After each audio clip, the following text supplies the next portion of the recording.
కనిపించేది మీరు ఇంతవరకు చూడాలి, కానీ ఎప్పుడో చూసామే 30-40 ఏళ్ల క్రితం అన్నట్టుంటుంది. సర్కస్ లో సింహంతో ఎవడన్నా ఆడుకుంటాడు, నేను అడవికి వచ్చి ఆడుకునే టైపు.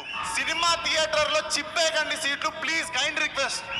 ఒక సినిమా రిలీజ్ కు ముందు మేకర్స్ కానీ యాక్టర్స్ కానీ ఈవెంట్లలో తమ సినిమా గురించి గొప్పగా మాట్లాడడం చాలా సహజం.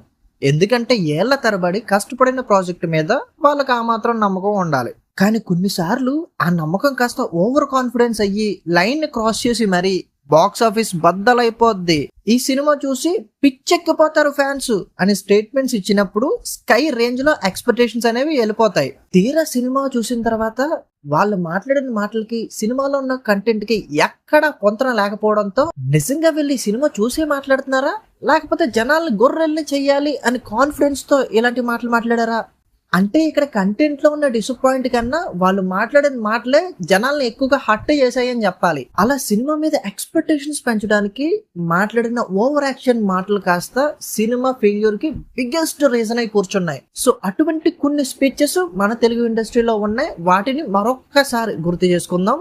నెంబర్ 7, ఓం రావత్, ఆదిపురుష్.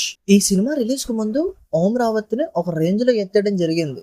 ఎందుకంటే తను ఇంతకు ముందు తీసిన తానాజీ అన్న సినిమా మంచిగా ఉంటది అండ్ హిందీలో కూడా చాలా బాగా పర్ఫామ్ చేసింది. అటువంటి డైరెక్టర్ మన ప్రభాస్ ని పెట్టుకుని రామాయణం తీస్తున్నాడు అన్నప్పుడు చాలా ఎక్సైట్మెంట్ తో వెయిట్ చేయడం జరిగింది.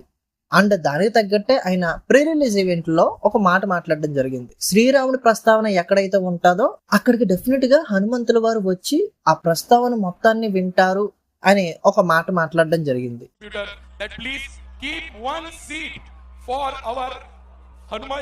ఎంత కాన్ఫిడెంట్ గా మాట్లాడుతున్నాడంటే సినిమాలో మ్యాటర్ మామూలుగా ఉండదు, నెక్స్ట్ లెవెల్లో ఉంటదన్న ఎక్సైట్మెంట్ తోనే థియేటర్కి వెళ్ళారు. బట్ తీరా సినిమా చూసిన తర్వాత సీటు కావాలనైనా సీటు, ఆయనకి మహాభక్తుడైన హనుమంతుల వారు ఒకవేళ ఆ ప్లేస్ కి వస్తే ఈ సినిమాను చూసి ఎంత బాధపడతారు, ఆ సినిమా తీసి నిన్నేం చేస్తారు అని సినిమాలో కంటెంట్ కన్నా ఓం రావత్ మాట్లాడిన మాటలే జనాలకి గట్టి ట్రోల్ మెటీరియల్ అయ్యాయి. బట్ ఏ మాట కామాటే రామాయణాన్ని ఎంత వరస్ట్ గా ఓం రావత్ తప్ప ఇంకెవ్వరు తీయలేరు. Number 6, Trivikram, Agnyaathavaasi. The great Trivikram garu and power star Pawan Kalyan garu వాళ్ళిద్దరు కాంబోలో ఇంకో సినిమా వస్తుంది అని తెలిస్తేనే ఎక్స్పెక్టేషన్స్ స్కై రేంజ్కి వెళ్ళిపోతాయి. అలాంటిది త్రివిక్రమ్ గారు ఆడియో ఫంక్షన్ లో ఒక మాట మాట్లాడడం జరిగింది. ఈ సినిమాలో పవన్ కళ్యాణ్ నట్ట విశ్వరూపం చూస్తారు. నేనేమడిగితే అది చేశారు. నాకు తెలిసి ఈ సినిమాలో కళ్యాణ్ గారు నట విశ్వరూపం చూస్తారు మీరు. మామూలుగానే స్కై రేంజ్ లో ఉన్న ఎక్స్పెక్టేషన్స్ ని దాన్ని కూడా దాటించేసి ఎక్కడో పెట్టేశారు త్రివిక్రమ్ గారు. బట్ సినిమా రిలీజ్ అయిన తర్వాత తెలిసింది. బట్ దానికి భిన్నంగా సినిమాలో పవన్ కళ్యాణ్ యాక్టింగ్ చూసిన తర్వాత నువ్వు కామెడీకి ఏమైనా చేయట్లేదు కదా, ఇది నార్మల్ గా యాక్టింగ్ అని ఒప్పుకోవడమే కష్టం, అలాంటిది నట విశ్వరూపం అని ఎట్లా మాట్లాడావు. ఎందుకంటే పవన్ కళ్యాణ్ ఫిల్మోగ్రఫీ తీసుకుంటే అందులో వరస్ట్ యాక్టింగ్ లో డెఫినెట్ గా అజ్ఞాతవాసి అన్న ఒక సినిమా ఉంటది. లిటరల్లీ పవన్ కళ్యాణ్ లో అప్పుడు దాకా ఏమేమి ప్లస్ పాయింట్స్ అవన్నీ కూడా అజ్ఞాతవాసిలో మైనస్ పాయింట్స్ లో అనిపిస్తాయి. అలాగే దానికి కంటిన్యూగా అమ్మ అంటే ఎంత ఇష్టమో చెప్పుకోలేము, అలాగే పవన్ కళ్యాణ్ అన్నట్టు మాట్లాడారు. అంటే ఒక హీరో యాక్టింగ్ బాగా చేస్తున్నాడా లేదా అన్నది పక్కన పెట్టి కంప్లీట్ గా హీరో ఏం చేసినా కరెక్ట్ అన్న మూడ్ లోకి ఒక డైరెక్టర్ వెళ్ళిపోతే ఎలాంటి అవుట్పుట్ బయటకు వస్తుంది అనడానికి పర్ఫెక్ట్ ఎగ్జాంపుల్ ఏ అజ్ఞాతవాసి. నెంబర్ 5, అఖిల్ అక్కినేని. అయ్యగారు హిట్ కొడతారా లేదా అన్న కన్ఫ్యూజన్ లో ఉన్న ఆడియన్స్ కి ఏజెంట్ అన్న ఒక సినిమా స్టార్ట్ చేసిన తర్వాత అయ్యగారు హిట్ కొడుతున్నారా, హిట్ కొట్టి తీరతారంటే అన్న కాన్ఫిడెన్స్ కి వెళ్ళిపోయారు. అదే కాన్ఫిడెన్స్ లో ఉన్న అఖిల్ కూడా స్టేజ్ ఎక్కి స్పీచ్ దంచేయడం జరిగింది. ఈ సినిమా తర్వాత ఏమైపోతానో తెలియట్లేదురా బాబు, ఏ అమ్మా ఏం హై ఇచ్చింది ఈ సినిమా ఇచ్చిన హై నుంచి బయటకు రావాలంటే మళ్ళా ఏం చేయాలో కూడా నాకు అర్థమైతలేదు, డెఫినెట్ గా ఏదైనా చేసి తీరాలంతే అని మాట్లాడడం జరిగింది. నేను కూడా అదే కాన్ఫిడెన్స్ తో టికెట్స్ బుక్ చేసి మరి డే 1 ఈ సినిమా చూడడానికి వెళ్ళిపోయా. నిజంగా ఆ స్పీచ్ కి తగ్గట్టే సినిమా రిలీజ్ తర్వాత అయ్యగారు ఏమైపోయారో ఎవరికి తెలియదు. 2 years అంధకారంలోకి వెళ్ళిపోయారు, ఎవరికి కనబడకుండా. నాకు తెలిసి అయ్యగారు ఈ సినిమా చూసి ఉండరు, జస్ట్ షూటింగ్ టైంలో వచ్చిన హైతోనే సినిమా మీద స్పీచ్ దంచేసి ఉంటారు. బట్ సినిమా కానీ అయ్యగారి స్పీచ్ కానీ కూడా నన్నంత హట్ట చేయలేదు. బట్ ఆ సినిమా తర్వాత నిర్మాత ఒక ప్రెస్ మీట్ పెట్టడం జరిగిందండి. ఆ ప్రెస్ మీట్ లో మా దగ్గర బౌండెడ్ స్క్రిప్టే లేదు, జస్ట్ 2-3 పేజీలు ఉన్నాయి అంతే, వాటితో మేము సినిమా తీసేద్దాం అనుకున్నాం, తీసేసాం, మాకేం తెలుసు ఎలా అవుతుందని ప్రెస్ మీట్ పెట్టి మరీ చెప్పడం జరిగింది. అప్పుడు హట్ అయ్యాను నేను, మామూలుగా హట్ అవ్వలే. ఏంటి స్క్రిప్టే లేని సినిమాకి స్టేజ్ మీదకి ఎక్కి ఈ రేంజ్ స్పీచ్లా? జనాలు ఏమైనా గొర్రెలా? దీని తర్వాత నేను ఏమైపోతాను అని ఒక ఫీలింగ్ కూడా ఉంది సార్. ఇంత హైలో పనిచేసిన తర్వాత what do we do next? Number 4 ఆగ్ లగా దేంగే లైగర్. నా లెక్క అయితే మాత్రం 200 నుంచే స్టార్ట్ అవుద్ది. ఆగ్ లగా దేంగే ఇండియా మొత్తాన్ని షేక్ చేసేయాలి, మామూలుగా ఉండదు. ఇలా అన్న కనిపించిన ప్రతిసారి స్టేజ్ మీద ఇలాంటి స్పీచ్లతోనే అదరగొట్టడం జరిగింది. లైగర్ సినిమాకి సంబంధించి ఒక సినిమా మీద కాన్ఫిడెన్స్ ఉండడం ఓకే, బట్ ఈ రేంజ్ ఓవర్ కాన్ఫిడెన్స్ అంటే మామూలు విషయం కాదు. అది కూడా లైగర్ లాంటి సినిమా చూసిన తర్వాత అంటే అస్సలు మామూలు విషయం కాదు. నాకు తెలిసి సినిమాలో ఉన్న కంటెంట్ డిస్టర్బ్ చేసిన దానికన్నా అన్న బయట స్పీచ్ లో ఎక్కువగా జనాల్ని డిస్టర్బ్ చేస్తాయని చెప్పాలి. అండ్ 200 కలెక్ట్ చేస్తదేమో అంటే ఓకే, 200 నుంచి స్టార్ట్ చేస్తా అంటే తిప్పు కొడితే 50 కూడా కలెక్ట్ చేయలేదు కదా నా ఫుల్ రన్ లో ఈ సినిమా. మనం ఆగస్ట్ 25th ఏం చేస్తున్నాం? ఆగ్ లగా దేంగే. నెంబర్ 3 విశ్వక్సేన్ పాగల్. ఈ సినిమా రిలీజ్ టైంలో విశ్వక్సేన్ స్టేజ్ మీదకి ఎక్కి చేసిన రచ్చం మామూలుది కాదని చెప్పాలి.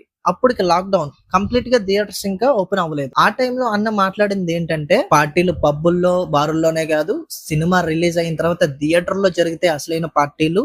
అండ్ సినిమా చూసిన తర్వాత దయచేసి సినిమా సీట్లు సింపయ్యకండి అని. జూలో ఉన్న సింహంతో ఎవడైనా ఆడుకుంటాడు, నేను అడవికెళ్ళి ఆడుకునే రకం అని ఒక రేంజ్ లో అసలు ఓవర్ అనిపించే లాంటి స్పీచెస్ తో దొల్ల కొట్టేశాడు అన్న ఈవెంట్ లో. అన్న ఎక్స్పెక్టేషన్స్ పెంచడానికి స్పీచ్ ఇవ్వడం జరిగిందా, లేకపోతే సినిమాలో కంటెంట్ కూడా పక్కన పెట్టేసి నా స్పీచ్ చూసి ఆగిపోండి, థియేటర్ కూడా వెళ్ళక్కర్లేదు అని వార్నింగ్ ఇచ్చాడా అన్నది ఇప్పటికే కన్ఫ్యూజనే. నెంబర్ 2 సినిమా మూసుకున్న థియేటర్ ఓపెన్ చేపిస్తా, పేరు విశ్వక్సేన్, తప్పైతే మార్చుకుంటా. మారుతి. డిసప్పాయింట్ చేసావు మారుతి అని అంటే విల్లన్ నెంబర్ 17 గుర్తుపెట్టుకోండి, కొండాపూర్లో ఉంటది. నాకు తెలిసి ఈ స్పీచ్ ని ప్రభాస్ ఫ్యాన్స్ ఎప్పటికీ మర్చిపోలేరని చెప్పాలి. ఎందుకంటే ఆయన అడ్రస్ చెప్పిన తర్వాత బిర్యానీలు పంపించి మరీ విష్ చేయడం జరిగింది. బట్ అదే డైరెక్టర్ ఫ్యాన్స్ కి ఎంత ఘోరమైన రాడ్ వేస్తారని ఎవరు మాత్రం ఎక్స్పెక్ట్ చేస్తారు చెప్పండి. ఈ సినిమాలో మీరు వింటేజ్ డార్లింగ్ చూస్తారు, అసలు డార్లింగ్ స్క్రీన్ మీద కనిపిస్తుంటే పట్టాలు సింపేసుకుంటారు. అసలు ఈ సినిమా మిమ్మల్ని ఎక్సైట్ 1% కూడా మిమ్మల్ని డిసప్పాయింట్ చేస్తే నా అడ్రస్ కొంచెం నన్ను చెప్పదీసి కొట్టండి అన్నట్టు మరీ అడ్రస్ చెప్పేసి అంత డేరింగ్ స్పీచెస్ ఇవ్వడం జరిగింది ఈయన. బట్ ఆయన చెప్పిన మాటలకి కంప్లీట్ ఆపోజిట్ లో సినిమా ఉంటది. ఇంకా finally ever green, ever charming. అసలు ఈ స్పీచ్ ని కొట్టే స్పీచ్ ముందు లేదు, ఫ్యూచర్ లో రాదు, కానీ ఎప్పుడో చూసామే ఒక 40-50 సంవత్సరాల క్రితం అన్నట్టుంటది. The great the Shakti man Meher Ramesh. Cinema మర్చిపోయినా పర్లేదు, స్పీచ్ మాత్రం తరతరాలు గుర్తు పెట్టుకోవాలని మాట్లాడారా ఏమో గాని ఇప్పటికీ ఎప్పటికీ దీన్ని కొట్టే స్పీచ్ రాదంతే. అండ్ ఆయన మాట్లాడుతూ నేను ఎన్టీఆర్ గారు ఒక షూటింగ్ స్పాట్ లో ఉన్నప్పుడు నేను ఆ ప్లేస్ కి వెళ్ళి శక్తి లైన్ చెప్పడం జరిగింది.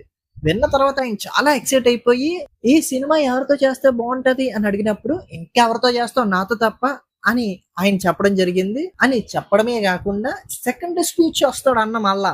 మీరు ఇప్పుడు చూడబోయే వ్యక్తి ఎప్పుడు చూసుండ్రు, కానీ ఎప్పుడో చూసామే ఒక 30-40 ఏళ్ల క్రితం అన్నట్టుంటది అని కట్ చేస్తే రివీల్ చేసిన లుక్ ఇది. అది కాదు గురువు గారు, మీకు అసలు మనసాక్షి అనేదే లేదా?